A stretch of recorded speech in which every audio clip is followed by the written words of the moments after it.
1991 leluhur yang benar dan perkasa. Nama, pendeta gila penulis, Gu Zhenren. Plus mematikan mengatur ulang. Setelah tetua tertinggi pertama klan Xia, Xia Ruizi, mendengar pertanyaan leluhur Laut Qi, dia menjadi terkejut. Setelah beberapa saat, dia menjawab dengan waspada, melapor kepada leluhur, klan Xiaku memang menciptakan wilayah terpencil jalur manusia buatan, yang disebut Laut Manusia. Namun, wilayah terpencil ini tidak memiliki kekuatan ofensif apapun. Alasan kami menciptakannya adalah untuk menghadapi kekacauan di masa depan dan memiliki metode untuk menghidupkan kembali Dewa Gu klan Xia kami. Xia Ruizi berbicara dengan samar tetapi dia tidak berbohong. Alasan mengapa klan Xia menciptakan Laut Manusia adalah untuk menghidupkan kembali Dewa Gu mereka. Dalam 500 tahun kehidupan sebelumnya, Fang Yuan ingat bahwa ketika Dewa Gu klan Xia meninggal di luar, mereka tidak benar-benar mati, mereka dapat bangkit kembali dari Laut Manusia. Meskipun akumulasi Gu abadi dan bukaan abadi mereka akan hilang, mereka masih akan mempertahankan tingkat kultivasi dan bukaan abadi itu sendiri. Klan Xia Laut Timur memperoleh reputasi besar karena ini, untuk periode waktu berikutnya, mereka menyerbu perbatasan selatan. Para dewa abadi perbatasan selatan bertarung melawan klan Xia. Seiring berjalannya waktu, mereka mempelajari latar belakang dan fondasi klan Xia. Akhirnya, klan Cai meniru Laut Manusia dan menciptakan wilayah terpencil gunung manusia mereka sendiri. Leluhur Laut Qi membelai jenggotnya, sepertinya alasan mengapa Wu Shuai memimpin Dewa Abadi dari dua surga untuk menyerang klan Xia Mu adalah karena wilayah terpencil Laut Manusia ini. Semua Dewa Abadi klan Xia yang hadir saling memandang. Xia Ruizi mengerutkan kening sambil bergumam, apakah klan Xiaku diserang karena informasi bocor dan daya tarik wilayah terpencil Laut Manusia menyebabkan musuh menyerang. Namun, wilayah terpencil Laut Manusia ini belum selesai.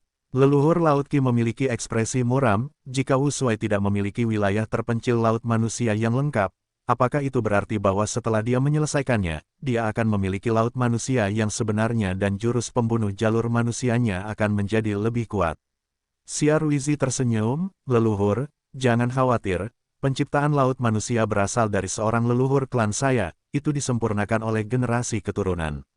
Wu Shuai tidak tahu kedalamannya. Jika dia mencoba untuk menyelesaikannya, Laut Manusia hanya akan menyusut dan menyusut. Leluhur Laut Qi menggelengkan kepalanya, Wu Shuai adalah monster tua dari masa lalu, dia memanfaatkan kekuatan Fang Yuan untuk bangkit kembali dengan sukses, orang ini terlalu licik dan licik, dia bertindak dengan pasti. Setiap kali dia menyerang, dia bertekad dan akan selalu mendapatkan keuntungan besar. Karena dia tahu tentang wilayah terpencil Laut Manusia klan Xia Anda, dia mungkin juga tahu cara untuk menyelesaikannya. Senyum Xia Ruizi menjadi lebih dipaksakan, kemungkinan ini, tidak mungkin, hanya 3 tetua tertinggi dari klanku yang tahu tentang metode penciptaan Laut Manusia. Sekarang, mereka semua ada di sini, jangan bilang kita punya pengkhianat di antara kita. Ini, ekspresi Xia Ruizi yang tersenyum membeku sepenuhnya. Jika itu adalah jalan lain, Xia Ruizi masih akan merasa percaya diri. Namun terhadap metode jalan mimpi, dia tidak bisa yakin. Tuan Xia Ruizi, teman-teman dari klan Xia. Pada saat ini, seorang Gu Immortal klan Tang berbicara, apakah Anda masih harus menyembunyikannya?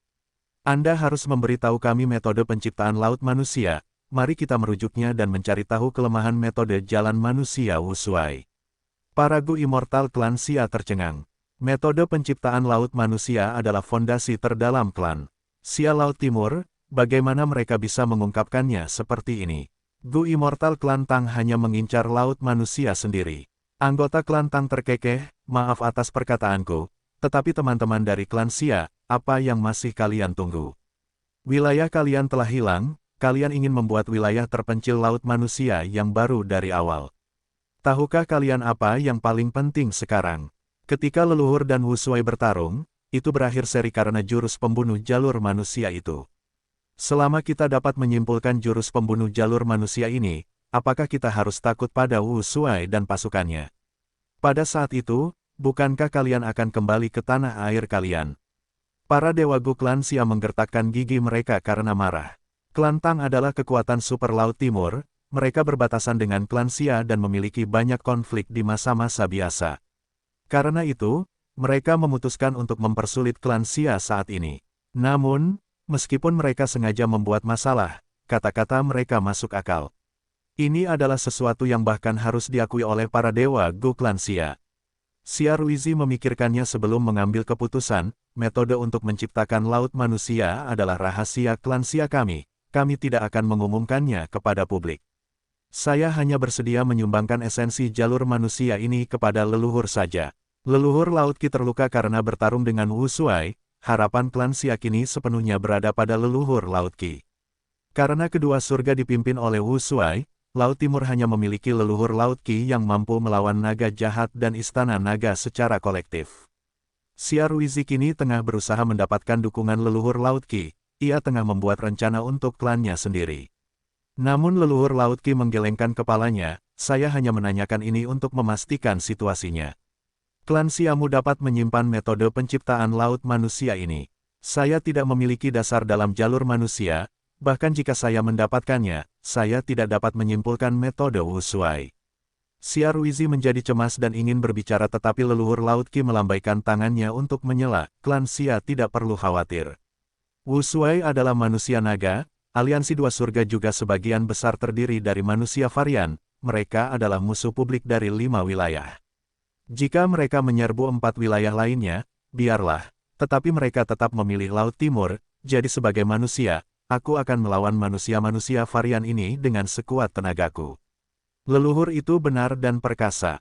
Para dewa abadi yang hadir berseru serempak. Leluhur Laut Qi menambahkan, tapi sekarang, aku terluka karena pertempuran, aku perlu memulihkan diri dalam kultivasi tertutup. Sedangkan Wu Shuai, lukanya lebih parah, dia tidak akan mengambil tindakan selama periode waktu ini, tidak perlu khawatir. Leluhur Laut Qi berhenti sejenak sebelum melanjutkan, ketika aku pulih, aku akan membutuhkan kalian semua untuk bekerja sama dan mengumpulkan pasukan untuk melawan aliansi dua surga. Kami akan mendengarkan leluhur. Dengan leluhur yang memimpin kita, Laut Timur tidak perlu khawatir. Tanpa leluhur, Laut Timur pasti sudah menderita kerugian besar. Sungguh berkah Laut Timur karena ada leluhur yang membelanya. Ini adalah berkah dari rakyat. Para dewa Laut Timur terus menyanjungnya tanpa henti. Tapi Xia Ruizi memiliki ekspresi khawatir, dia dan anggota klan Xia saat ini tidak memiliki rumah. Selama periode ini, mereka tidak dapat merebut kembali wilayah klan Xia, kemana mereka akan pergi sekarang. Leluhur Laut Qi tersenyum tipis, sebelum kita menyerang, teman-teman dari klan Xia, kalian boleh tinggal di Laut Qi sebagai tamu. Para dewa abadi klan Xia langsung menjadi sangat gembira. Xia Ruizi menangkupkan tinjunya dan berterima kasih, klan Xia. Akan mengingat keramah tamahan leluhur, kami pasti akan membalas kebaikan kalian di masa depan. Para dewa abadi klan lain kini menatap para dewa abadi klan Xia dengan ekspresi yang berbeda. Selain rasa jijik dan simpati, mereka juga merasa iri dan cemburu. Apakah ini keberuntungan klan Xia setelah bencana? Mereka dapat tinggal dekat dengan leluhur Laut Qi, seiring berjalannya waktu, hubungan mereka akan semakin dalam, mereka akan dapat memperoleh dukungan dari seorang ahli hebat. Jika mereka mengetahui kebenarannya, siapa yang tahu ekspresi apa yang akan mereka tunjukkan. Setelah menyelesaikan diskusi mereka, leluhur Laut Qi pergi untuk memulihkan diri dalam kultivasi tertutup. Para dewa abadi Laut Timur lainnya juga kembali ke markas mereka untuk membuat persiapan untuk pertempuran yang akan datang. Putri Duyung Lian Kexin merasa gugup saat ini. Istana Kekaisaran Merman telah bergabung dengan aliansi dua surga, tetapi Wu Shuai tidak mengungkapkan identitas mereka. Mereka saat ini adalah mata-mata yang dikirim untuk mengumpulkan informasi. Merasakan angin dingin di langit, Lian Kexin perlahan menjadi tenang saat kesedihan muncul di hatinya. Sekarang tampaknya Laut Timur akan damai untuk jangka waktu ini tanpa pertempuran. Tetapi ini adalah ketenangan sebelum badai, desah, selama pertempuran di masa depan. Aku bertanya-tanya tindakan apa yang harus diambil oleh Istana Kekaisaran Mermanku. Lian Kexin adalah salah satu dari 3 dewa yang bertanggung jawab atas Istana Kekaisaran Merman. Dia memiliki status dan otoritas yang tinggi. Tetapi sekarang dia merasa tidak berdaya dan takut. 5 dinding wilayah lenyap, semua orang tahu bahwa 5 wilayah akan menjadi kacau dan bergolak. Namun kekacauan baru saja dimulai, Lian Kexin sudah merasa seperti berada di perairan yang berbahaya, masa depannya suram dan gelap, dia tidak bisa melihat cahaya atau harapan untuk bertahan hidup. Jika dia ceroboh, maka seluruh istana Kekaisaran Merman bahkan akan dilahap habis. Setelah mendengar laporan itu, Shen Chongsheng mengetahui keputusan leluhur Laut Qi. Sepertinya Laut Timur saat ini dipimpin oleh leluhur Laut Qi. Shen Chongsheng mendesah, jika leluhur Shen Sang kembali, itu akan berbeda. Membiarkan seorang kultivator terpencil memimpin seluruh jalan lurus. Shen Chongsheng menggelengkan kepalanya. Dia memiliki ambisi, dia ingin klan Shen menjadi penguasa Laut Timur, sebagai kekuatan nomor 1. Berbeda dari klan jalan lurus lainnya, klan Shen memiliki Shen Sang, dia adalah seseorang yang dapat bersaing dengan leluhur Laut Qi. Namun keberadaan Shen Sang tidak diketahui. Klan Shen telah mencarinya dengan susah payah tetapi mereka tidak menemukan apapun. Shen Chongsheng merasakan sakit kepala yang hebat mengenai hal ini. Oh leluhur, di manakah kamu? Pada saat yang sama, kota Kaisar Ilahi, dunia jalur lukisan. Hong Yi dan Ye Fan berjalan berdampingan di jalan yang ramai. Di sudut gang, sekelompok pria berotot mengelilingi seseorang sambil menendang dan meninju. Berhenti, Hong Yi tidak dapat melihat lagi, dia segera menghentikan mereka. Setelah melihat situasinya, Ye Fan juga marah, apakah kalian benar-benar memukulnya? Begitu banyak dari kalian yang menindas seorang pengemis. Sekelompok pria berotot itu berbalik, anak-anak bodoh, jangan ikut campur dalam urusan orang lain. Orang gila ini sedang mencari kematian, dia menakuti kuda kesayangan tuan mudaku sampai mati, tuan muda klanku juga jatuh ke tanah. Kami tidak akan beristirahat sampai kami memukulinya sampai mati. Hong Yi menghela nafas, kau keterlaluan. Ledakan, Hong Yi dan Ye Fan bergerak, sekelompok pria berotot itu terhuyung-huyung dan melarikan diri. Pengemis itu meringkuk di tanah, tubuhnya penuh memar, tubuhnya menggigil saat dia menggumamkan kalimat-kalimat yang tidak masuk akal. Dia benar-benar gila, Hong Yi mendesah. Meskipun dia gila, dia tetap manusia. Dia tidak bermaksud menakut-nakuti kuda itu, kan? Ye Fan juga merasa kasihan, ayo, mari kita bantu dia, kita tidak bisa meninggalkannya di sini seperti ini. Keduanya membawa pengemis itu ke gang terpencil saat mereka mengambil beberapa roti, meletakkannya di sampingnya. Setelah itu, mereka pergi. Yang tidak mereka ketahui adalah, setelah mereka pergi, pengemis itu kembali ke warasannya. Di mana aku? Sialan, api hitam itu mendatangkan malapetaka, aku menjadi gila lagi. Pengemis ini adalah orang yang selama ini berusaha mati-matian dicari oleh klan Shen Sang. Orang-orang di jalan terus bergerak, toko-toko di kedua sisi memiliki papan nama yang terang dan spanduk yang menarik. Wow, ini adalah dunia di dalam lukisan. Luar biasa. Semuanya tampak begitu nyata. Tubuh Sun Yao bergetar saat penglihatannya melebar. Setelah memasuki lukisan, dia tidak bisa menahan diri untuk tidak berteriak kagum. Orang-orang di sekitarnya melihat ke arah wanita muda ini dengan tatapan bingung. Namun Sun Yao tidak menyadarinya, matanya terbuka lebar dan bersinar saat dia melihat sekeliling, dipenuhi dengan rasa ingin tahu dan kegembiraan. Sun Yao adalah seorang master guru afinitas roh. Dia dipilih sebagai benih gu abadi oleh sekte dan diberi banyak bantuan. Calon asli rumah afinitas roh adalah Feng Jin Huang, tetapi karena pengkhianatan Feng Jiu Ge, Qin Dingling ragu-ragu. Rumah afinitas roh dengan demikian mengubah calon mereka, Sun Yao mengambil alih posisi Feng Jin Huang. Namun, pengasuhan sekte itu berbeda dari apa yang dia harapkan. Spirit Affinity House hanya memberitahu Sun Yao tentang latar belakang lukisan ini sebelum mengirimnya masuk. Sun Yao berkeliling ke berbagai toko di jalan, bersenang-senang. Dia tumbuh besar di Spirit Affinity House, dia hanya memiliki kakak laki-laki atau perempuan senior di sekitarnya. Mereka semua adalah kultivator dan menurut aturan sekte, mereka tidak banyak berinteraksi dengan dunia luar. Semua yang terjadi di sini sangat mengasyikkan dan menarik baginya. Dia menghabiskan batu purba untuk membeli banyak batang permen, dia memakannya sambil melihat-lihat.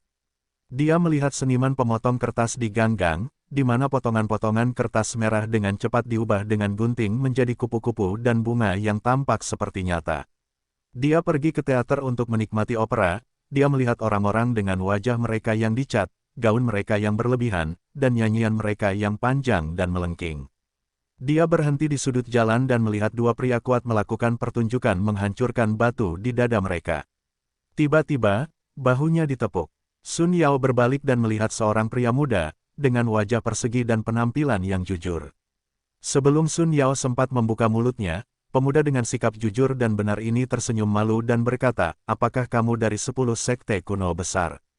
Sun Yao tiba-tiba menatap dengan mata terbelalak dan berseru kaget, kakak senior, kamu juga. Pemuda itu lalu menganggukkan kepalanya dan memperkenalkan dirinya dengan tangan terkepal, saya Chen Dajiang dari Wind Cloud Manor. Jadi, saya kakak senior Chen. Sun Yao terkejut, dia membalas sapaan itu berturut-turut.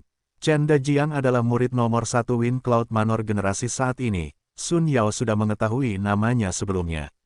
Sun Yao merasa seperti melihat seorang selebriti. Ketika Chen Dajiang pertama kali mendapatkan ketenaran, dia hanyalah seorang pengikut Feng Jinhuang. Mereka berdua bertemu di tempat yang asing, dan meskipun baru pertama kali bertemu, ada kedekatan alami di antara mereka. Kakak senior Chen, aku ingin tahu, pengaturan apa lagi yang telah dibuat sekte dengan mengirim kita ke sini untuk berlatih? Sun Yao bertanya. Chen Dajiang menggelengkan kepalanya, aku juga tidak tahu apa-apa tentang itu. Awalnya aku berpikir bahwa dengan masuk ke sini, aku akan bisa mendapatkan bimbingan tentang langkah selanjutnya dari kultivasiku. Aku tidak menyangka bahwa sekte tidak akan memiliki pengaturan apapun. Mereka berdua melakukan percakapan yang sia-sia dan memutuskan untuk bepergian bersama. Tolong beri aku makanan, ibu kita belum makan selama 3 hari. Tolong beri aku uang, tolong bantu kami. Ayahku sudah tiada, aku menjual diriku untuk mengumpulkan uang untuk pemakamannya, aku mohon bantuanmu. Keduanya berjalan tanpa tujuan ke sebuah jalan, tetapi yang mereka lihat hanyalah orang-orang yang kelaparan. Ada banyak orang berkulit kuning yang bersandar di dinding sudut. Banyak orang mengemis, menangkupkan tangan mereka atau memegang mangkuk yang pecah. Pejalan kaki di jalan, di sisi lain, terburu-buru dan menghindari mereka, jarang berhenti untuk memberi sedekah kepada siapapun. Bagaimana ini bisa terjadi? Mereka hanya berjarak 2 jalan. Sun Yao sangat terkejut ketika dia melihat pemandangan ini. Chen Dajiang menganalisis, ini adalah dunia lukisan kota Kaisar Ilahi. Setiap adegan utama yang terjadi dalam sejarah kota Kaisar digabungkan menjadi satu lukisan. Sepertinya ini adalah apa yang terjadi di kota Kaisar selama salah satu bencana kelaparan dalam sejarah. Sun Yao tidak dapat menahan diri untuk tidak meluap dengan simpati, kakak senior Chen. Meskipun mereka hanya orang-orang dalam lukisan dan bukan keberadaan nyata, mereka sangat menyedihkan, saya tetap ingin membantu mereka. Chen Dajiang terkesan dengan kata-kata Sun Yao, dia tersenyum lebar, ini mungkin terdengar lucu, tetapi saya juga punya ide yang sama. Mengapa kita berdua tidak bertindak bersama? Hebat, Sun Yao langsung memanfaatkan kesempatan itu dan setuju untuk melakukannya.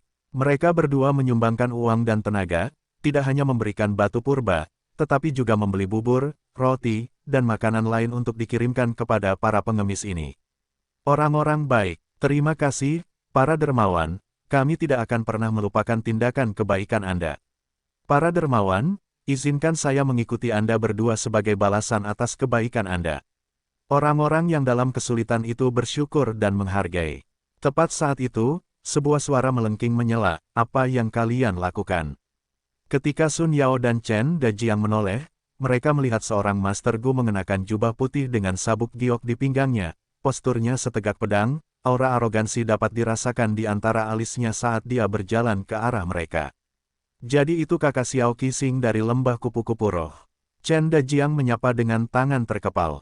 Sun Yao tersentak, Xiao Qixing juga merupakan sosok yang terkenal, dia berkata dengan panik, Sun Yao dari rumah afinitas roh menyapa kakak Xiao. Xiao Qixing menilai Sun Yao, apakah kamu kandidat rumah afinitas roh kali ini? Tampaknya Feng Jinhuang memang telah ditekan, ini sama sekali tidak mengejutkan, ayahnya telah secara terbuka mengkhianati pengadilan surgawi, hasil ini wajar saja. Begitu ini dikatakan, Sun Yao mengerutkan kening, kakak senior Feng tidak akan peduli dengan hal-hal ini. Hehe, dia memang sombong. Kasihan, sungguh kasihan. Burung phoenix yang jatuh lebih buruk dari seekor ayam. Xiao Qixing menyunggingkan senyum mengejek, kalian benar-benar membantu pengemis ini lagi. Mereka bukan orang sungguhan, untuk apa kalian melakukan ini? Tidak ada alasan, kami hanya ingin membantu mereka. Chen Dajiang tersenyum. Hehe, simpati, Xiao Qixing menggelengkan kepalanya dengan jijik, itu berarti kalian tidak tahu. Pentingnya perjalanan ini, kalian membuang-buang waktu di sini. Oh. Mata Chen Dajiang berbinar, apa yang diketahui saudara Xiao? Xiao Qixing menatap Chen Dajiang, tidak ada salahnya memberitahu kalian, dunia lukisan ini begitu hidup karena ini adalah efek dari gaya hidup puas dari Genesis Lotus Immortal Venerable. Kami semua ditunjuk oleh sekte kami untuk dilatih oleh pengadilan surgawi dan dikirim ke sini untuk pembinaan lebih lanjut. Seperti yang saya yakin kalian perhatikan, ada juga Gu Master yang berkultivasi di sini, tetapi mereka terutama berkultivasi di jalur manusia. Yang diinginkan sekte adalah kita mengolah jalur manusia. Kita akan berusaha untuk naik ke keabadian dengan menggunakan jalur manusia sebagai jalur utama kita. Meskipun dunia ini tidak nyata, mengolah jalur manusia bukanlah palsu. Semua cacinggu jalur manusia yang kita dapatkan dari sini juga dapat dibawa keluar dan digunakan. Jadi begitulah, mata Sun Yao membelalak, tetapi segera dia mengungkapkan keraguan, tetapi mengapa sekte tidak memberitahuku? Chen Dajiang, di sisi lain, hanya bertanya, di mana saudara Xiao mengetahui informasi rahasia ini? Xiao Qixing tersenyum tipis, dia membusungkan dadanya dan berkata dengan bangga, bahkan lembah kupu-kupu roh belum memberitahuku tentang informasi rahasia ini. Aku telah pergi untuk bertanya kepada kakek buyutku untuk mencari tahu. Chen Dajiang mengangguk mengerti, melihat bahwa Sun Yao masih bingung, dia menjelaskan, saudara Xiao memiliki status bangsawan dan pengetahuan yang luas. Kakek buyutnya adalah Dewa Abadi Gu Xiao Baihong. Oh, jadi begitu. Tatapan Sun Yao ke arah Xiao Qixing berubah lagi. Baiklah, aku harus pergi ke pangkalan militer sekarang dan bergabung dengan pasukan pengawal kota. Aku sudah menyelidikinya, hanya pasukan pengawal kota yang bisa mendapatkan prajurit Gu, Sersan Gu, Letnan Gu, Kapten Gu, dan yang lainnya. Cacing Gu jalur manusia ini sangat berguna, mereka dapat membangun fondasi yang kuat dalam kultivasi jalur manusia kita. Kita harus pergi bersama, kita bisa saling menjaga. Xiao Qixing menyarankan lagi. Namun Chen Dajiang menggelengkan kepalanya, kakak Xiao, pergilah dulu, aku belum selesai membantu para pengemis di sini. Xiao Qixing menatap Chen Dajiang dan mengangguk, kau masih sama seperti sebelumnya, jadi bagaimana denganmu? Dia menatap Sun Yao. Sun Yao ragu-ragu dan menggelengkan kepalanya juga, tidak, kakak senior Xiao, aku berencana untuk membantu kakak senior Chen. Haha, Xiao Qixing tertawa sambil menunjukkan senyum dengan makna yang dalam, kalau begitu aku tidak akan mengganggu kalian berdua dalam pekerjaan baik kalian. Dia langsung pergi, tertawa dingin dalam hatinya, kedua idiot ini tidak tahu kesempatan seperti apa yang mereka lewatkan. Xiao Qixing tak kuasa menahan diri untuk mengingat kata-kata yang pernah diajarkan oleh kakek buyutnya. Oh Qixing, perjalanan ke dunia lukisan ini adalah kesempatan yang sangat besar. Jika memungkinkan, kau bahkan dapat mewarisi warisan sejati Genesis Lotus dan menjadi penguasa kota Kaisar Ilahi. Kau harus berusaha sebaik mungkin untuk meraih kesempatan ini. Ingat, kau harus bergegas. Kau hanyalah kelompok kandidat pertama. Pengadilan surgawi juga akan mengatur beberapa dewa abadi peringkat 6 untuk masuk berikutnya. Orang-orang ini juga merupakan elit yang menjadi fokus pengadilan surgawi, tetapi gelombang Qi belum stabil dan mereka semua masih beristirahat dan memulihkan diri. Setelah kau memasuki dunia lukisan, kau harus berpacu dengan waktu dan mencoba membangun keunggulan awal sehingga kau dapat menghadapi lawan dewa abadi itu di masa depan.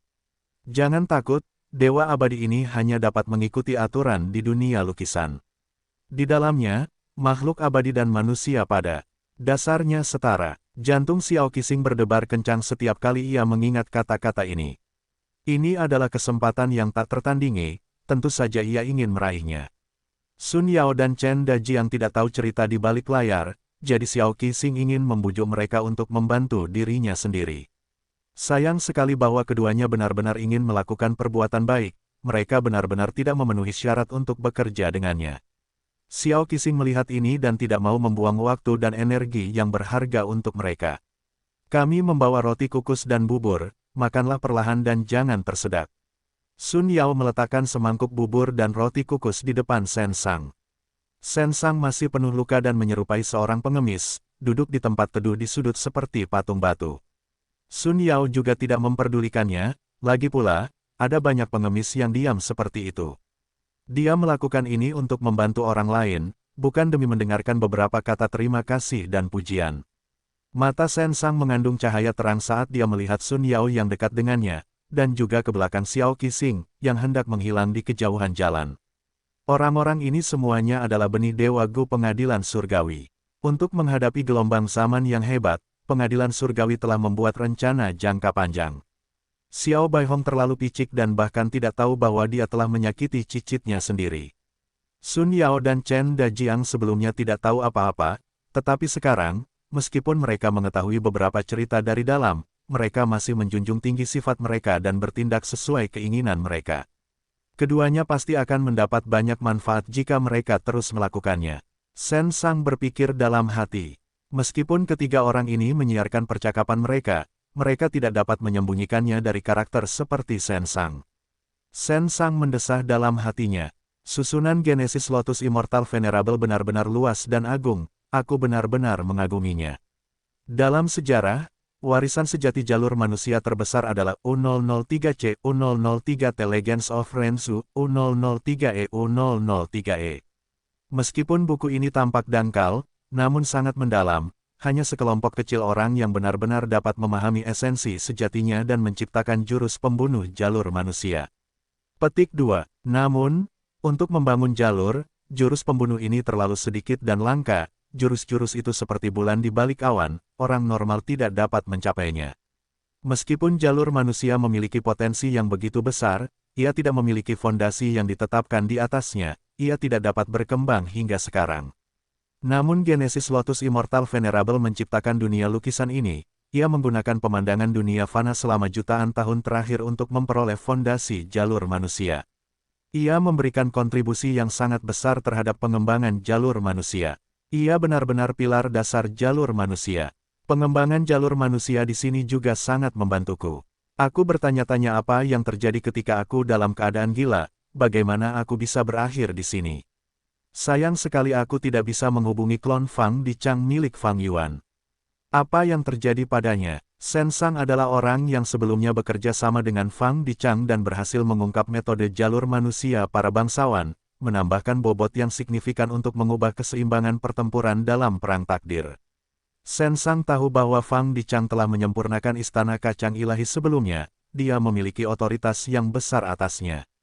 Jika mereka bisa bekerja sama sekali lagi, itu akan menguntungkan mereka berdua pertur abadi yang berdaulat, perbatasan selatan mini.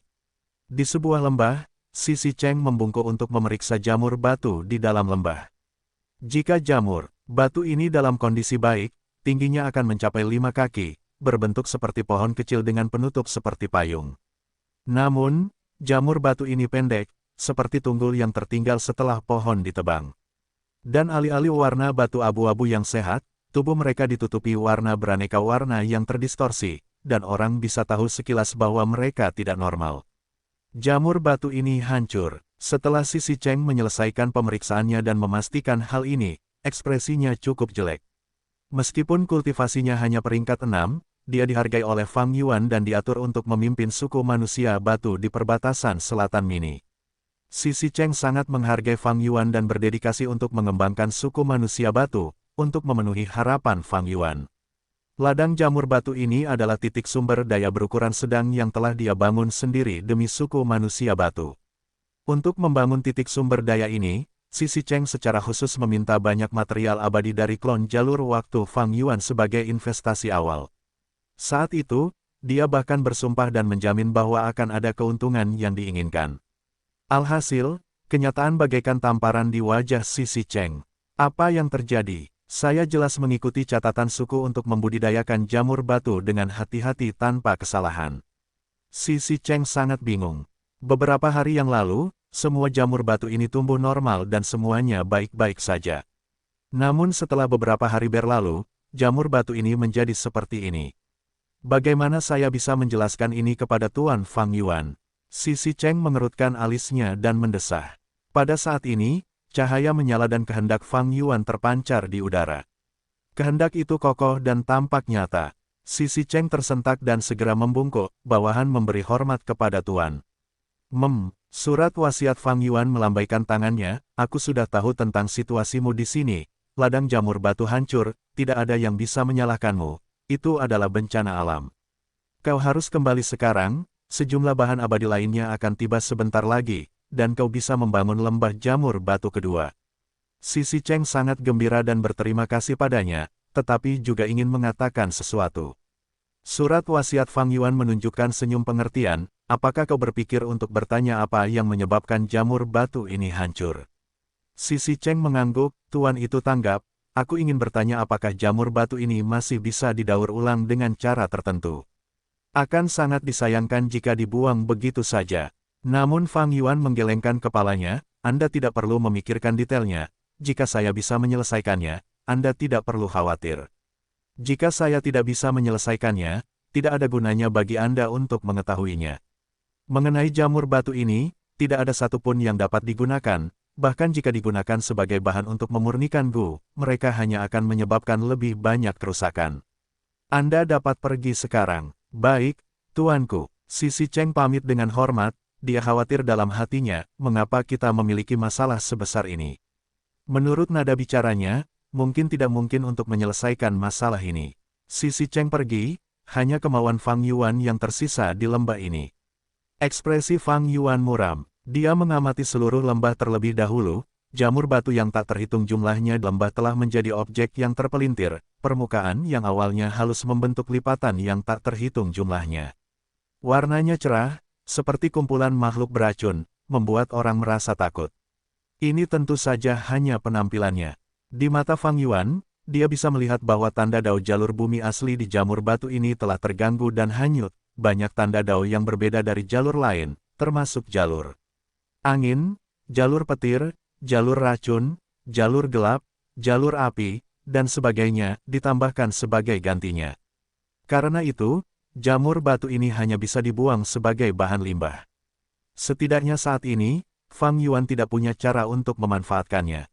Kehendak surga. Kehendak Fang Yuan tiba-tiba mencibir dan menemukan kehendak surga mengintai di lembah. Dengan suara keras, dia berubah menjadi ladang awan dan kabut yang menutupi seluruh lembah, mengejar dan mencegat kehendak surga. Konfrontasi antara kehendak segera berakhir. Fang Yuan menang, dia telah berhasil sepenuhnya membersihkan kehendak surga yang mengintai di tempat ini, tetapi tentu saja, harga yang dibayarkan tidak sedikit. Setelah kehendaknya terkumpul lagi, itu tidak lagi senyata sebelumnya, tetapi ilusi seperti bayangan, memberikan kesan seperti itu akan memudar setiap saat. Fang Yuan mendesah. Kemenangan ini hanya menyelesaikan masalah tetapi bukan akar permasalahannya, masalah baru akan muncul lagi. Lembah jamur batu bukan hanya kasus yang terisolasi, baru-baru ini, ada kehendak surga yang mengintai di seluruh celah abadi yang berdaulat, banyak titik sumber daya telah dihancurkan. Tubuh utama Fang Yuan telah memperoleh lebih dari 3.000 tanda dao jalur surga karena dialah orang yang memurnikan Gu, yang berhasil menghancurkan Gu takdir untuk selamanya. Tanda dao ini bukan miliknya dan dipaksakan padanya. Tanda dao jalur surga berubah dengan sendirinya, menyebabkan berbagai lingkungan celah abadi yang berdaulat berubah, menjadi semakin seimbang dan stabil.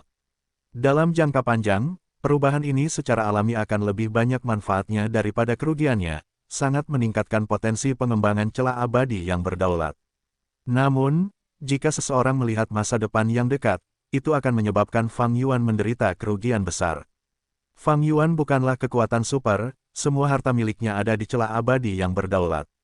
Kerugian besar dalam fondasinya ini pasti akan memengaruhi kinerja pertempurannya. Fang Yuan tidak ingin jatuh ke dalam perangkap Red Lotus Demon Venerable, dia telah bekerja keras untuk memerintah manusia dan manusia varian di Gua Surga, terus-menerus berperang melawan bencana alam. Pada saat yang sama, dia telah berturut-turut mengambil kembali pohon 1000 harapan dan laut manusia yang tidak lengkap, menggunakan jalur manusia untuk membatasi efek jalur surga. Dengan pendekatan bercabang dua seperti itu, situasi celah abadi yang berdaulat sangat membaik. Namun, Fang Yuan tidak menyangka bahwa perkembangan alami tanda dao jalur surga akan menghasilkan kehendak surga setelah beberapa saat. Dao surgawi tidak memihak, tidak memiliki niat jahat terhadap Fang Yuan, mengubah lingkungan hanyalah langkah alami pengembangan. Tetapi ini tidak berlaku untuk kehendak surga. Kehendak surga dihasilkan dari dao surgawi, lebih fleksibel dan banyak akal. Dao surgawi tidak mampu melenyapkan Fang Yuan, iblis dunia lain yang memengaruhi keseimbangan dunia, jadi kehendak surga melangkah lebih jauh dan mulai dengan sengaja menghancurkan berbagai titik sumber daya di celah abadi berdaulat. Tanda dao jalur surga dapat berubah menjadi jalur lain, jadi kehendak surga menggunakan kemampuan ini untuk sepenuhnya mengacaukan tanda dao dari berbagai titik sumber daya, mengubahnya dari teratur menjadi berantakan total. Lembah jamur batu hanyalah salah satunya. Aku memiliki jurus pembunuh pembubaran kehendak surga, tetapi celah abadi berdaulat terlalu besar, Dao surgawi terus-menerus menghasilkan perubahan baru, ia dapat menghasilkan kehendak surga di mana saja di seluruh gua surga. Terlalu sulit bagiku untuk membersihkan semua kehendak surga ini. Bahkan jika aku melakukan yang terbaik, efisiensinya rendah. Fang Yuan jelas bahwa cara untuk menyelesaikan penyebab mendasar adalah dengan langsung memperbaiki tanda Dao jalur surga ini, sehingga mereka benar-benar milik celah abadi berdaulat dan dirinya sendiri. Tetapi metode apa yang harus ditempuhnya, dia tidak tahu. Dia belum pernah mendengar ada orang yang mengolah jalan surga sebelumnya. Satu-satunya cara yang diketahui adalah menggunakan metode jalan manusia untuk menekan jalan surga. Fang Yuan berpikir lama dan menemukan dua kemungkinan jalan keluar. Yang pertama adalah kota Kaisar. Kota Kaisar diatur dengan hati-hati oleh Genesis Lotus Immortal Venerable, sekarang telah menjadi tanah suci jalan manusia. Jika aku bisa mendapatkannya, aku pasti akan mampu mengendalikan Dao surgawi dengan baik. Cara kedua adalah di Crazy Demon Cave. Crazy Demon Cave didirikan oleh Limitless Demon Venerable di tahun-tahun terakhirnya, lapisan ke-8 berisi turunan dari Heavenly Dao. Di Crazy Demon Cave, suara-suara iblis merajalela, membuat makhluk hidup menjadi gila, semua jenis material abadi berubah menjadi sampah karena tanda-tanda Dao menjadi kacau. Situasinya persis sama dengan jamur batu dan sumber daya lainnya. Jika aku dapat memahami semua rahasia Crazy Demon Cave, aku seharusnya dapat memperbaiki situasiku. Namun, ini adalah dua pilihan yang berbahaya. Kota Kaisar terletak di pusat benua tengah, jika Fang Yuan pergi ke sana, dia pasti harus melawan pengadilan surgawi. Dengan kekuatannya saat ini, dia akan dapat mengalahkan pengadilan surgawi. Namun, yang ditakuti Fang Yuan adalah Genesis Lotus Immortal Venerable dan Red Lotus Demon Venerable. Genesis Lotus Immortal Venerable telah bersekongkol melawannya, menyebabkan dia kehilangan klonnya Fang Dichang. Saat menggunakan pemeriksaan keberuntungan sebelumnya, dia tidak menemukan keberuntungan Fang Dichang, kemungkinan besar dia telah binasa, kemungkinan kematiannya sangat besar. Red Lotus Demon Venerable juga bersekongkol melawannya, jika bukan karena tanda Dao jalur surga, bagaimana kehendak surga bisa terbentuk di lubang abadi Fang Yuan? Tentu saja, Red Lotus juga bersekongkol melawan Spectral Soul. Tanda Dao jalur surga berbahaya dan juga pertemuan yang menguntungkan bagi Fang Yuan, itu juga perlindungannya. Paling tidak, Spectral Soul tidak dapat menggunakan metode tersembunyinya karena tanda Dao ini. Jika Fang Yuan ingin mengambil alih kota Kaisar, dia harus menghadapi metode Genesis Lotus Immortal Venerable dan Red Lotus Demon Venerable. Bagaimana dengan Crazy Demon Cave? Itu juga penuh dengan bahaya. 3 Crazy Demon Eccentrics telah berjanji untuk bergabung dalam perang takdir dengan Fang Yuan, tetapi selama pertempuran, tidak satu pun dari mereka muncul. Fang Yuan telah mencoba menghubungi mereka, tetapi mereka telah menghilang sepenuhnya. Apa yang terjadi di Crazy Demon Cave yang menyebabkan 3 Crazy Demon Eccentrics menghilang secara misterius? Fang Yuan menduga bahwa Longevity Heaven mungkin telah mengambil tindakan. Fang Yuan menyadari bahwa konsumsi kebijaksanaan Gu adalah bagian dari rencana Giant Sun Immortal Venerable. Serangan tunggal Giant Sun juga membuat Fang Yuan menyadari bahwa ia menyimpan beberapa kartu truf. Sekarang setelah Gu takdir dihancurkan, para bangsawan mungkin dapat bangkit kembali. Jika Fang Yuan pergi ke Crazy Demon Cave, kemungkinan ia harus menghadapi metode Giant Sun Immortal Venerable dan Limitless Demon Venerable. Ada satu hal lagi yang membuat Fang Yuan khawatir, ada perubahan yang terjadi di River of Time. Sejak Gu takdir hancur, air sungai waktu menjadi sangat ganas, dan berbahaya. Bahkan jika Fang Yuan menggunakan kapal perang terbang Myriad Year, dia hanya bisa memasuki sungai dan bertahan sebentar sebelum harus kembali ke 5 wilayah, dia tidak dapat menjelajahinya lama-lama. Fang Yuan mengerti, alasannya, di masa lalu, sungai waktu dapat bergerak maju dengan lancar karena semuanya sudah ditetapkan, semuanya bergerak sesuai dengan jalur yang ditetapkan oleh takdir, tidak peduli apa yang ada, mereka memiliki lintasan pengalaman hidup yang spesifik. Inilah sebabnya mengapa Gu jalur waktu sering kali dapat memprediksi hal-hal dengan mengamati segmen hilir. Red Lotus Demon Venerable mampu merencanakan penghancuran Gu takdir dengan mengamati kejadian-kejadian hilir dan mempelajari banyak rahasia masa depan. Namun sekarang, setelah Gu takdir hancur, semuanya tidak lagi memiliki jalur yang tetap dan dapat berubah sesuka hati. Akibatnya, sungai waktu menjadi sangat ganas, semuanya menjadi keruh dan kacau. Dengan perubahan seperti itu di sungai waktu, Spring Autumn Cicada tidak dapat lagi digunakan untuk sementara waktu. Sebelumnya, Spring Autumn Cicada dapat bergerak melalui sungai karena airnya tenang. Sekarang sungai telah menjadi ganas dan kacau, begitu Spring Autumn Cicada diaktifkan dan memasuki sungai, sungai itu pasti akan hancur berkeping-keping oleh air sungai. Kecuali Fang Yuan mengembangkan jurus pembunuh lain yang dapat menggunakan Spring Autumn Cicada. Meskipun air sungai itu merepotkan, sebenarnya itu bukan masalah besar. Yang benar-benar kukhawatirkan adalah Red Lotus Demon Venerable. Dialah yang telah membangun pulau-pulau batu teratai di sungai waktu. Aku tidak tahu pengaturan apa lagi yang dimilikinya di sungai waktu. Fate Gu akhirnya hancur, Fang Yuan akhirnya terbebas dari pedang Damocles yang tergantung di atas kepalanya. Namun, perjalanan di depannya dipenuhi kabut, dia berjalan di lembah yang berbahaya. Di dalam kabut, area mana yang bisa dijelajahi, area mana yang akan mengarah ke tebing. Apakah jalannya menuju kehidupan abadi, ambisinya seumur hidup, tersembunyi di dalam kabut? Jika itu ada, di mana itu? Di surga hitam yang tak terlupakan, sekelompok dewa abadi sedang bepergian secara diam-diam sambil terbang terus-menerus. Dewa abadi ini memiliki tingkat kultivasi yang luar biasa, mereka semua adalah dewa abadi manusia varian peringkat 8. Pemimpinnya adalah dewa abadi dengan kulit pucat dan rambut biru, dia memiliki ekspresi muram, dia adalah Raja Abadi Kristal Es. Raja Abadi Kristal Es telah menerima perintah dari Wu Shuai untuk memperkuat markas besar surga gua, untuk melawan invasi pengadilan surgawi. Sepanjang jalan, hati Raja Abadi Kristal Es dipenuhi dengan kekhawatiran, ini tidak sama dengan harapanku. Aku menjadikan Wu Shuai sebagai pemimpin aliansi sehingga dia akan menjadi pelopor. Tetapi pada akhirnya, untuk berurusan dengan pengadilan surgawi, akulah yang dikirim sebagai gantinya. Raja Abadi Kristal Es memiliki niat untuk menolak perintah ini, tetapi situasi saat itu tidak memungkinkannya untuk menggunakan alasan apapun. Wu Shuai menderita luka-luka terhadap leluhur Laut Qi. Dengan cara tertentu, dia memang digunakan oleh kita untuk melawan leluhur Laut Qi. Sebagai wakil pemimpin aliansi, aku juga perlu berusaha. Masuk akal bagiku untuk memperkuat mereka di surga hitam. Ice Crystal Immortal Monarch tidak ingin berhadapan langsung dengan pengadilan surgawi. Terlepas dari menang atau kalah, dia akan menjadi pemandangan yang tidak sedap dipandang dari sudut pandang pengadilan surgawi. Saat ini, dia ingin Wu Shuai menarik perhatian musuh.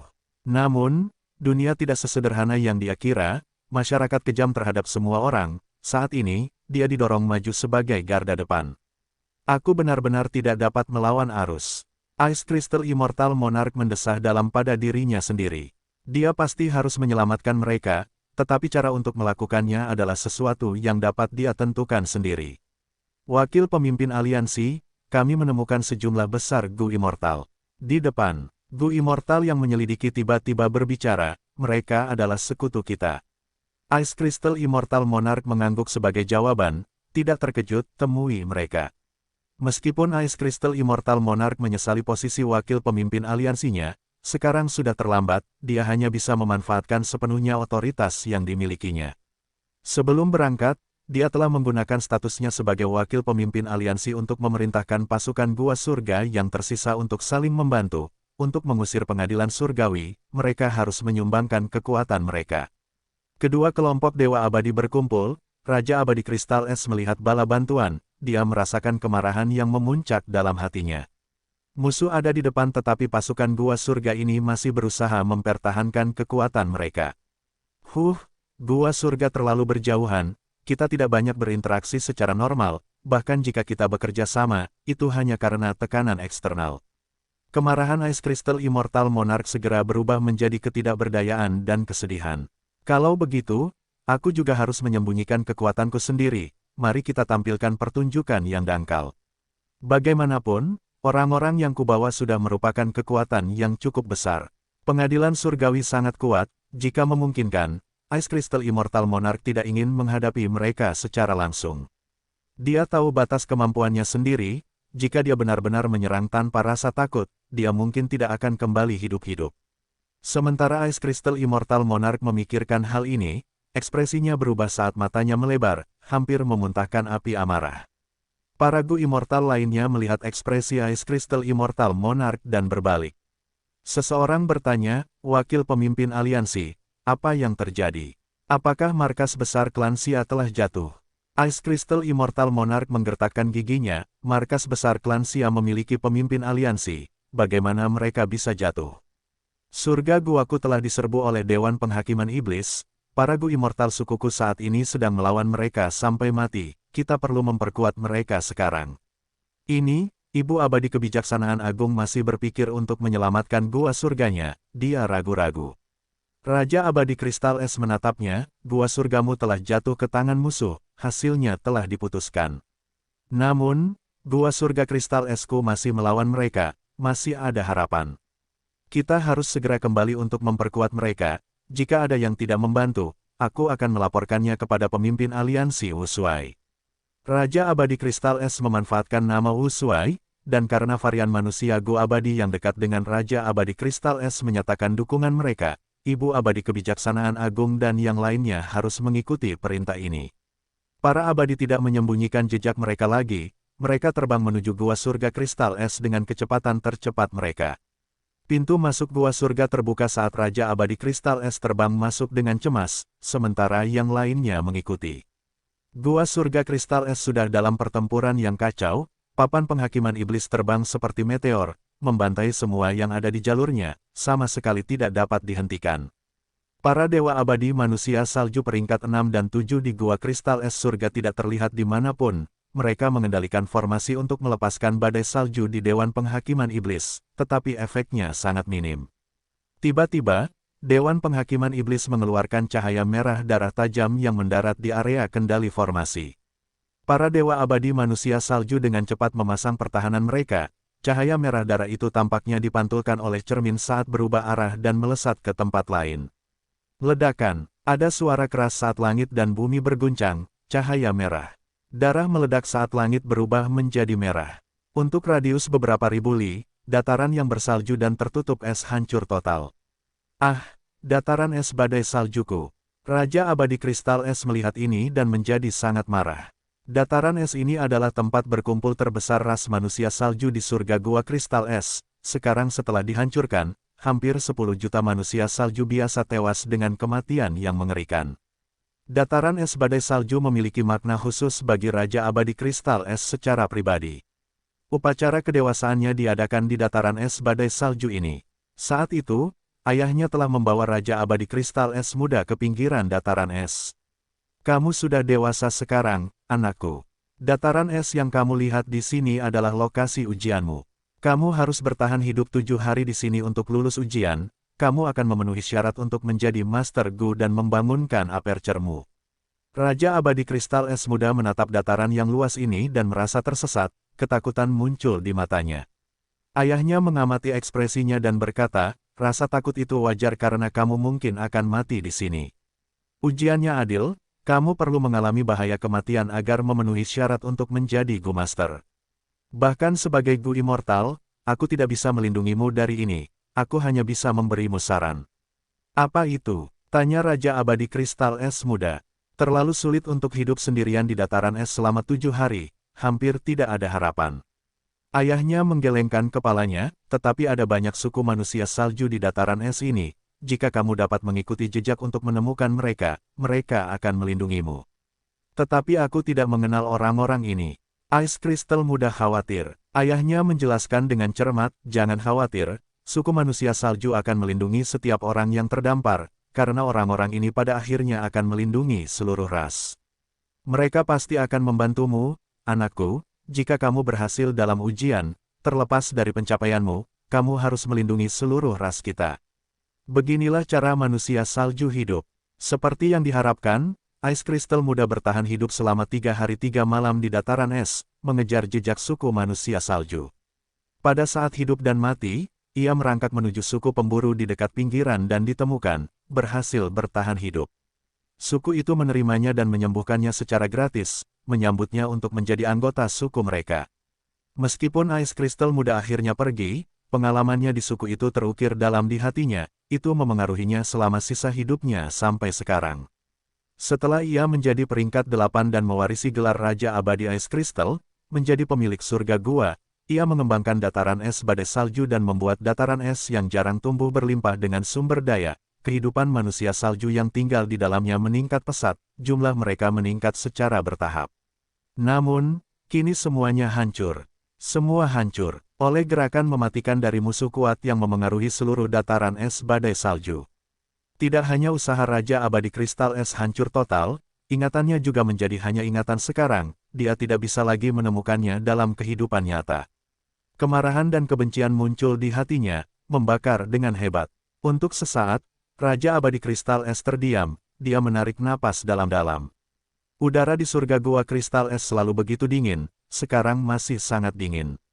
Raja Abadi Kristal Es tiba-tiba teringat ajaran ayahnya, suku itu pasti akan membantumu, anakku, jika kamu berhasil dalam ujian, terlepas dari pencapaianmu, kamu harus melindungi seluruh ras kita. Beginilah cara manusia salju hidup. Petik 2. Benar, sudah saatnya aku melindungi rasku.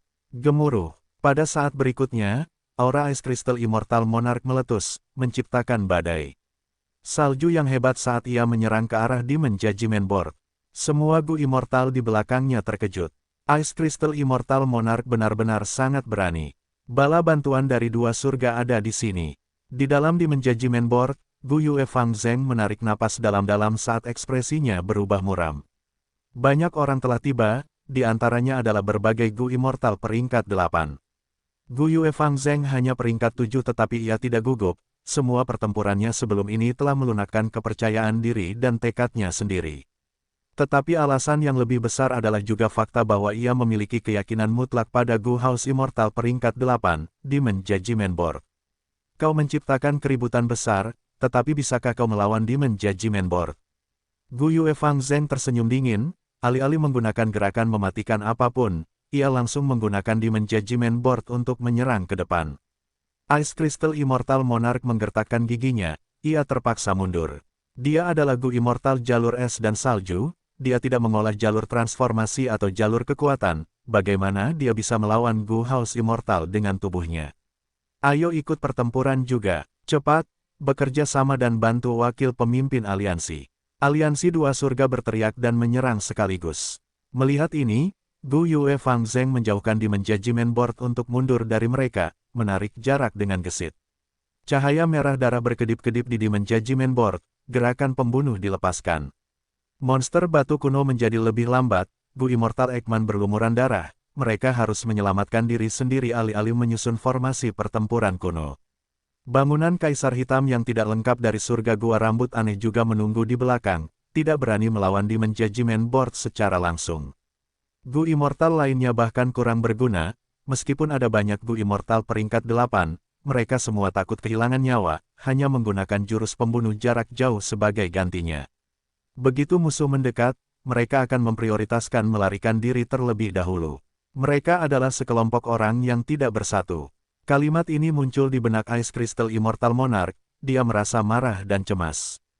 Gua surga Ice Crystal tidak ada hubungannya dengan mereka tidak akan mempertaruhkan nyawa mereka untuk itu. Satu-satunya orang yang bisa diandalkan Ice Crystal Immortal Monarch sekarang adalah dirinya sendiri. Aku hanya bisa menggunakan jurus itu sekarang. Ice Crystal Immortal Monarch mengambil keputusan. Tuan, kelompok Ice Crystal Immortal Monarch akan kalah. Haruskah kita membantu mereka? Gu Immortal Jalur Jiwa Ansun bertanya kepada Spectral Soul secara diam-diam. Pada kesempatan ini, Gua Surga Penenang Jiwa mengirimnya ke sini. Spectral Soul datang dan mengintai secara rahasia. Hehehe, mereka bertarung seperti ini meskipun memiliki begitu banyak Gu Immortal peringkat 8. Aliansi dua surga itu lelucon. Spectral Soul tertawa, tidak perlu cemas. Raja Abadi Kristal Es itu punya trik lain, mari kita tunggu saja. Raja Abadi Kristal Es melayang di langit, auranya terus melonjak saat pakaiannya berkibar tertiup angin. Di sekelilingnya, jejak energi es yang tak terhitung jumlahnya berkumpul, menciptakan badai. Kekuatan seperti itu melampaui jurus pamungkas peringkat 8 biasa, begitu Raja Abadi Kristal Es berhasil mengaktifkannya, kekuatan itu pasti akan mengguncang langit dan bumi. Fang Zheng merasakan ini. Dia ingin menggunakan Dewan Penghakiman Iblis untuk menghalanginya. Mari kita bantu Kristal Es. Hentikan Dewan Penghakiman Iblis. Para dewa Gu dari dua surga itu ternyata tidak seberguna itu. mereka dengan cepat maju untuk menghalangi Dewan Penghakiman Iblis. Seketika, segala macam jurus pamungkas dilepaskan, itu seperti pertunjukan kembang api. Dewan Penghakiman Iblis terhalang oleh jurus pamungkas yang membombardir, tetapi pada saat yang genting, kilatan cahaya merah darah melesat keluar, hendak mendarat di Raja Abadi Kristal Es. Raja Abadi Kristal Es masih mengaktifkan jurus pamungkasnya, dia tidak bergerak. Pada saat yang genting, Ansun membuka pintu masuk lubang abadi dan mengeluarkan binatang buas jiwa yang tak terlupakan. Binatang jiwa abadi itu bergerak cepat, berdiri di depan Raja Abadi Kristal Es dan menghalangi cahaya merah darah sepenuhnya. Dengan suara keras, sebuah ledakan terjadi. Binatang jiwa abadi itu menggeram kesakitan, setengah tubuhnya hancur, ia jatuh ke tanah. Raja Abadi Kristal Es segera menatap ke arah Ansun dengan rasa terima kasih. Aura di tubuhnya mulai tenang, ia jelas telah melewati momen paling berbahaya, persiapan jurus pamungkasnya sudah selesai. Binatang jiwa abadi tidak memiliki darah, jurus pamungkas jalur darah Dewan Penghakiman Iblis tidak banyak berpengaruh. Ansun sangat gembira saat ia berkata, "Tuan, jika bukan karena pengingatmu, aku tidak akan mampu menghalangi cahaya merah darah ini, Raja Abadi Kristal Es akan berada dalam masalah."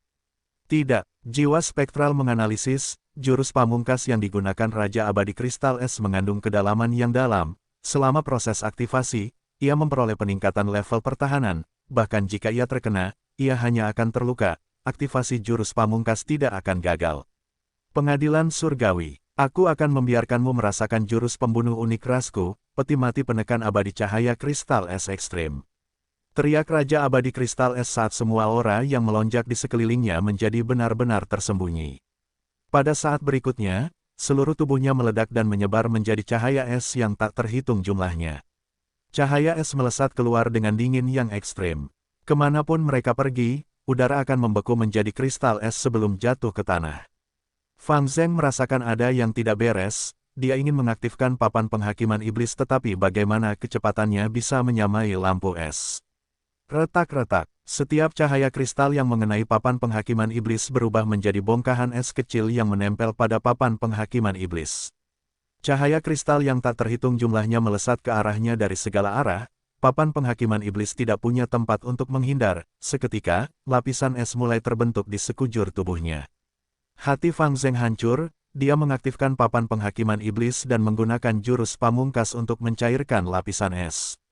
Namun kecepatannya tidak dapat menandingi kecepatan terjadinya pembekuan. Segera, es setebal 5 kaki terbentuk di seluruh papan penghakiman iblis.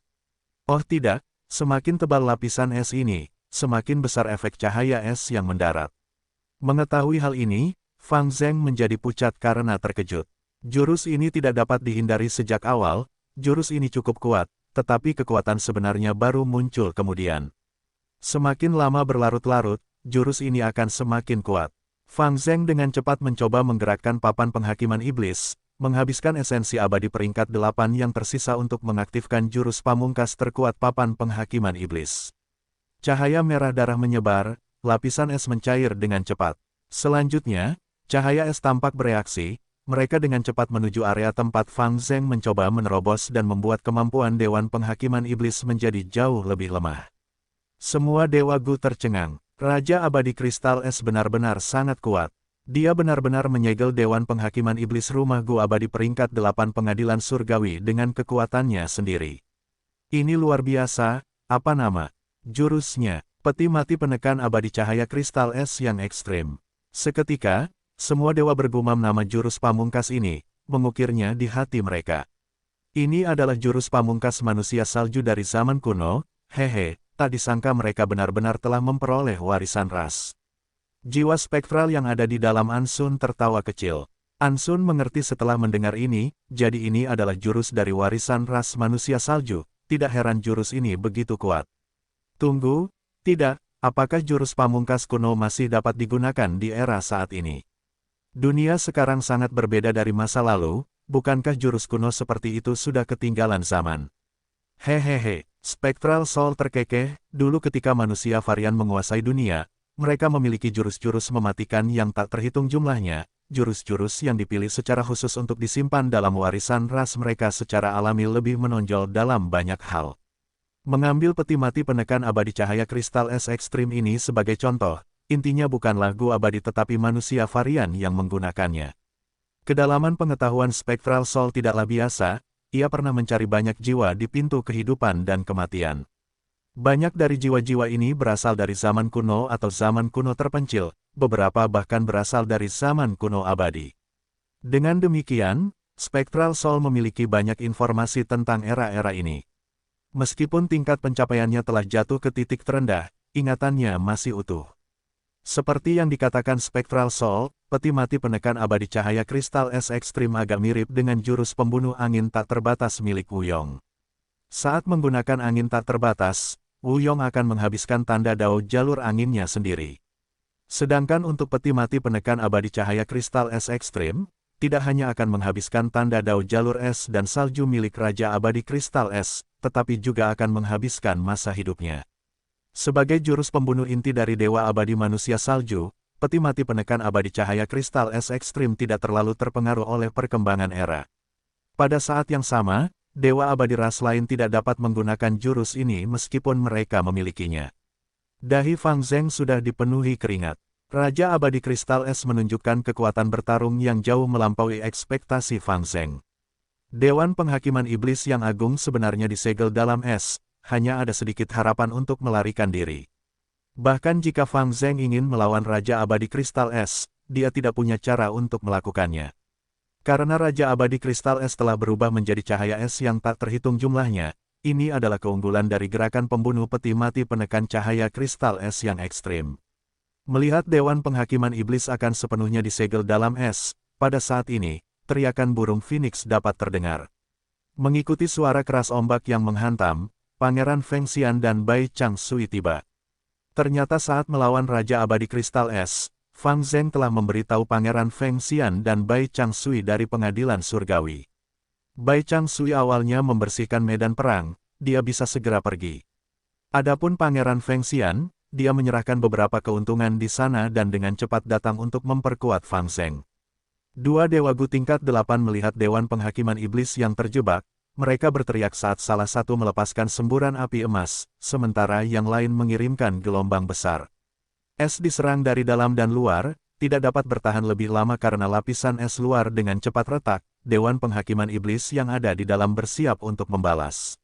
Dua Dewa Gu surga melihat ini dan ingin menyerang tetapi Pangeran Feng Xian dan Bai Chang Sui malah menekan mereka. Meskipun mereka memiliki lebih banyak peringkat 8 daripada pengadilan surgawi, itu tidak masalah. Dalam pertempuran Gu Immortal, jumlah bukanlah yang terpenting. Meskipun kedua surga memiliki banyak orang, mereka tidak dapat bekerja sama, gerakan pembunuh mereka seringkali saling mengganggu. Sekitar setengah dari kekuatan mereka terbatas karena hal ini, bahkan sebelum mereka mengenai musuh manapun. Tetapi jika mereka bertarung sendirian, mereka akan menjadi takut dan pengecut, mereka akan fokus untuk mempertahankan hidup mereka sendiri, tidak mau mengambil risiko atau menghadapi bahaya. Tentu saja, alasan lainnya adalah bahwa Pangeran Feng Xian dan Bai Chang Sui adalah peringkat 8 elit dengan kekuatan pertempuran yang luar biasa. Mereka mampu menjadi anggota pengadilan surgawi, mereka secara alami melampaui peringkat 8 lainnya. Situasinya menemui jalan buntu, jiwa spektral dengan tajam merasakan bahwa lapisan es melemah. Ia menginstruksikan Ansun, cepat keluarkan pasukan binatang buas jiwa, pinjamkan Gu abadi Anda kepada saya sekarang. Baik Tuan, Ansun tidak ragu-ragu, ia dengan cepat mengikuti instruksi. Pasukan binatang buas jiwa keluar dan menyerang. Pangeran Feng Xian dan Bai Chang Sui awalnya tidak peduli dengan mereka menggunakan dua jurus pamungkas secara berurutan, tetapi pasukan binatang jiwa itu terpecah dan bergerak lincah seperti air, menghindari sebagian besar efek jurus pamungkas. Selanjutnya, dari pasukan binatang jiwa itu, 3 binatang jiwa purba terbang keluar untuk menyerang Pangeran Feng Xian dan Bai Chang Sui. Saat kedua belah pihak bertarung, binatang jiwa purba itu secara alami tidak dapat menahan dua dewa pengadilan surgawi, tetapi binatang jiwa purba itu memiliki pasukan untuk mendukung mereka. Pada saat-saat genting, jurus pamungkas juga akan membantu mereka. Meskipun Bai Chang Sui dan Pangeran Feng Xian berada di atas angin, pasukan binatang jiwa berhasil menahan mereka. Mereka tidak dapat membantu Dewan Penghakiman Iblis seperti sebelumnya. Cahaya es Raja Abadi Kristal Es mulai mendapatkan kembali pijakan mereka. Abadi-abadi tingkat 7 jalur jiwa ini cukup berbakat. Aku akan membunuhnya. Pangeran Feng Xian dan Bai Changsui berkomunikasi, yang pertama bergerak sambil menyemburkan api, menciptakan jalan di dalam pasukan binatang jiwa saat ia menyerang Ansun. Ansun menjadi pucat karena ketakutan, berteriak, "Dia datang, lindungi aku." Kedua dewagu dari surga tahu bahwa dewagu perbudakan paling rentan terhadap serangan langsung, mereka dengan cepat merespons. Pangeran Feng Xian menyerang tanpa henti, dia menerobos semua rintangan, tetapi karena halangan ini, Ansun berhasil menarik jarak di antara mereka. "Kamu tidak bisa melarikan diri." Pangeran Feng Xian tersenyum dingin saat dia menyerang lagi. Jiwa spektral tidak akan secara pribadi mengambil tindakan di lingkungan publik ini. Dia mengendalikan tubuh Ansun untuk mundur sambil menggunakan dewa gu lainnya untuk menghalangi Pangeran Feng Xian. Kemajuan Pangeran Feng Xian sangat ganas, dua dewa abadi di surga semuanya terkejut dengan agresivitasnya. Namun Bai Changsui berteriak, "Feng Xian, cepat bunuh dia."